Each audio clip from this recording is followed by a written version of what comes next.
ശരിയാവൂല. അപ്പൊ പറഞ്ഞെങ്കിൽ പിന്നെ ഫ്രണ്ട്സ് ആവാം. ഞാൻ അത് ആലോചിച്ചു, ഫ്രണ്ട്സ് നോക്കാം ഓക്കെ എന്ന് പറഞ്ഞിട്ട് ഫ്രണ്ട്ഷിപ്പ് ആയിട്ട് തുടങ്ങി. കുഴപ്പമൊന്നുമില്ല ഓക്കെ. പക്ഷെ എങ്ങനെ എവിടെ വെച്ച് ഇത് റിലേഷൻഷിപ്പ് ആയി, അത് എങ്ങനെയാണ് എനിക്ക് ഇപ്പോഴും ഓർമ്മ, എന്താ എനിക്ക് അറിയത്തില്ല. ഫ്രണ്ട്ഷിപ്പിൽ നിന്ന് ഡയറക്റ്റ് പെട്ടെന്ന് അതിലേക്കൊന്ന് വീഴുമായിരുന്നു. ഡയറക്റ്റൊക്കെ നിന്നു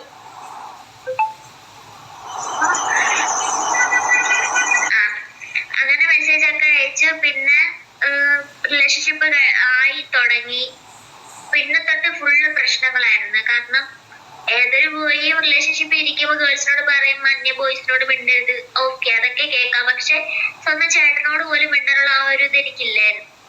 അങ്ങനെ ഇങ്ങനെ പോയി ഓരോ കാര്യങ്ങൾ ഇങ്ങനെ പറയുമ്പോ ഞാൻ എന്ത് ചെയ്താലും കുറ്റം പറയാൻ തുടങ്ങി. ഞാൻ എവിടെയും പോവാൻ പാടില്ല, വീട്ടുകാരുടെ കൂടെ പോലും അങ്ങോട്ടും പോവാൻ പാടില്ല എന്നുള്ളൊരിത് വന്നിട്ടുണ്ടായിരുന്നു. ഒരു 2 മാസം കഴിഞ്ഞിട്ട് ഇയാളുടെ വീട്ടിൽ പറഞ്ഞു. അപ്പൊ തൊട്ട് ഏറ്റവും വലിയ പ്രശ്നങ്ങൾ തുടങ്ങിയത്. വീട്ടിൽ പറഞ്ഞു, ഇയാളുടെ ഉമ്മയോടും പറഞ്ഞപ്പോ ഇയാളുടെ ഉമ്മയും ഉമ്മുമ്മയും അറിഞ്ഞിട്ടുണ്ടായിരുന്നു ഈ കാര്യം. അവരിടരും പറഞ്ഞത് ഞാൻ മതം മാറി ചെല്ലണം, ഞാൻ മുസ്ലിം മതം സ്വീകരിച്ചേ പറ്റുള്ളൂ, ഇല്ലെങ്കിൽ നടക്കൂലെന്ന് പറഞ്ഞു. അപ്പൊ ഇയാൾ എന്നോട് പറഞ്ഞു, നീ മതം മാറണം, എനിക്ക് താല്പര്യമില്ല, നീ ഹിന്ദുവായിട്ട് നിൽക്കുന്നതിനെ ഓക്കെ, പക്ഷെ എന്റെ വീട്ടുകാർ സമ്മതിക്കത്തില്ല, അതുകൊണ്ട് നീ മതം മാറിയേ പറ്റുള്ളൂ എന്ന് പറഞ്ഞു. എനിക്ക് മതം മാറുന്നതിനെ കുറിച്ച് അറിയത്തില്ല, എന്നോട് ആരും പറഞ്ഞിട്ടുമില്ല. നമ്മുടെ ഹിന്ദു സമുദായത്തിനെ കുറിച്ചോ മുസ്ലിം സമുദായത്തെ കുറിച്ചോ എനിക്കൊന്നും അറിയത്തില്ല. ഞാനും പറഞ്ഞ ഓക്കെ ഞാൻ മാറാം എന്ന് പറഞ്ഞു. കാരണം അപ്പോഴത്തെ ആ ഒരു ഇതിൽ എനിക്ക് പറയാൻ തോന്നി. കാരണം മതത്തിനെ കുറിച്ചൊന്നും അറിയാത്ത സ്ഥിതിക്ക് ഞാൻ അങ്ങനെ പറഞ്ഞു പോയി. എന്നിട്ടും എന്റെ ആ ഒരു ഇത് മനസ്സിലാക്കില്ല. കാരണം എന്റെ ഐഡന്റിറ്റി ഫുള്ള് ചേഞ്ച് ആവുമല്ലേ, പേരും എല്ലാം ചേഞ്ച് ആവും. അപ്പൊ എനിക്കതൊരു വിഷമമാണ്. കാരണം വേറെ ആരും തിരിച്ചറിയത്തില്ല, എന്റെ വീട്ടുകാർ തന്നെ തിരിച്ചെടുക്കൂല, അതെനിക്ക് ഉറപ്പാണ് വേറൊരു സമുദായത്തിലോട്ട് പോയി കഴിഞ്ഞാൽ. അങ്ങനെ ഞാൻ നെറ്റിലൊക്കെ സെർച്ച് ചെയ്ത് നോക്കി, അതിനെ കുറിച്ച് എനിക്ക് വേറെ ഒന്നും കിട്ടിയില്ല. ഇതുപോലെ പേര് മാറും എന്നുള്ളത് മാത്രമേ കിട്ടുള്ളൂ. എന്നിട്ടും ഞാനിങ്ങനെ വിളിച്ചപ്പോ ഞാൻ പറഞ്ഞ വേണ്ട, അത് ശരിയാവൂല എന്ന് പറഞ്ഞു. പക്ഷേ ഇയാളുടെ ഉമ്മയും ഉമ്മുമ്മയും ഇയാളും അത് മുതലെടുത്തു. ഞാൻ ആദ്യം ഓക്കെ പറഞ്ഞ കാര്യം മുതലെടുത്തിട്ടാ പിന്നെ എന്നോട് നിന്നത്.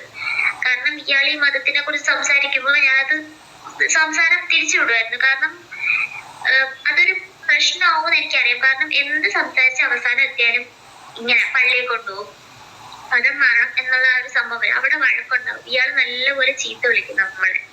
അത് വീട്ടിൽ നിന്ന് പോലും എനിക്ക് അങ്ങനെ ചീത്ത കേട്ടിട്ടില്ല. വീട്ടിലെ അമ്മ അച്ഛനും പോലും എന്താണ് വഴക്ക് വന്നിട്ടില്ല. അപ്പൊ ഇയാൾ നല്ല രീതിക്ക് വൃത്തിയോടും ചീത്തയും പറയും. അത് കേൾക്കാതിരിക്കാൻ വേണ്ടിട്ട് ഞാൻ വഴിതിരിച്ചിവിടെ സംസാരം.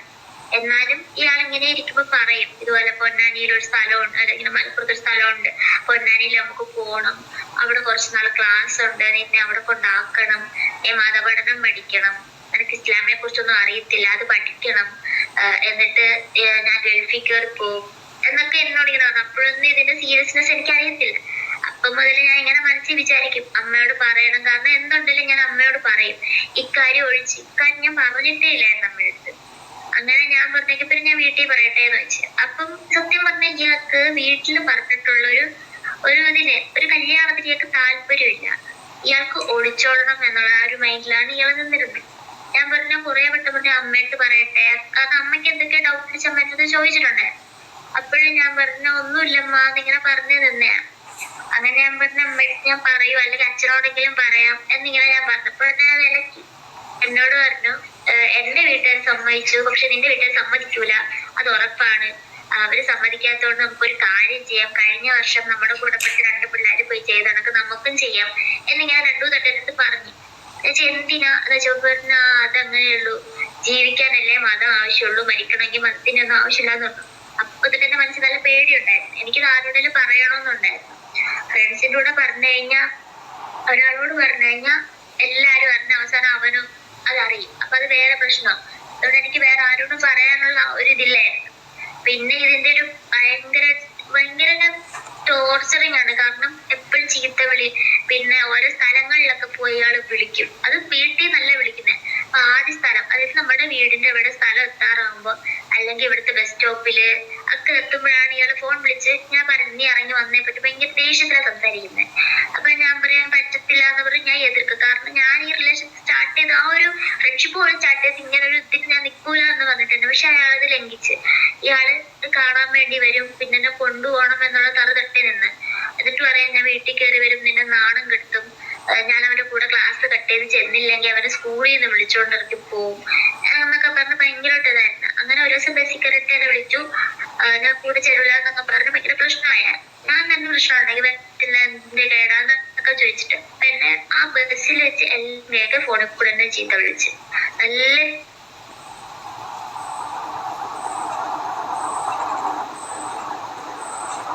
സ്ഥിതിക്ക് വേറെ അങ്ങനെ പറയുമ്പോ കരയും. അങ്ങനെ ഞാൻ കരഞ്ഞു.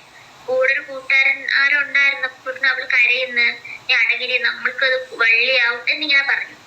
എന്നിട്ട് ഇയാളുടെ കൂട്ടുകാരോട് തിരിച്ചുപോയി. മാക്സിമം 2 ആഴ്ച. അതിനുശേഷം പിന്നെ വന്നു ബസ് സ്റ്റാൻഡിന്റെ അവിടെ നിന്നു, എന്നെ വിളിച്ചു. ഞാൻ ചെന്നില്ല.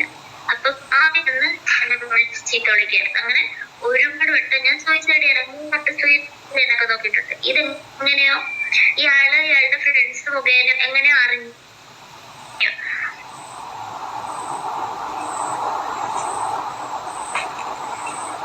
മോളെ ഇതുവരെ നിന്ന് സംസാരിച്ച സ്ഥലത്ത് നിൽക്കുക, എന്നാലേ റേഞ്ച് കിട്ടൂ.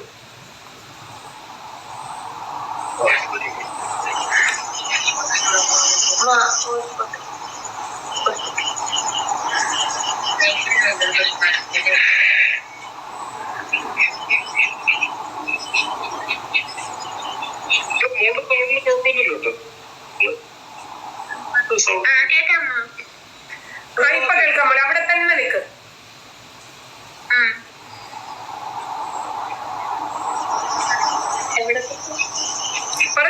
പറഞ്ഞോ തുടർന്നോ.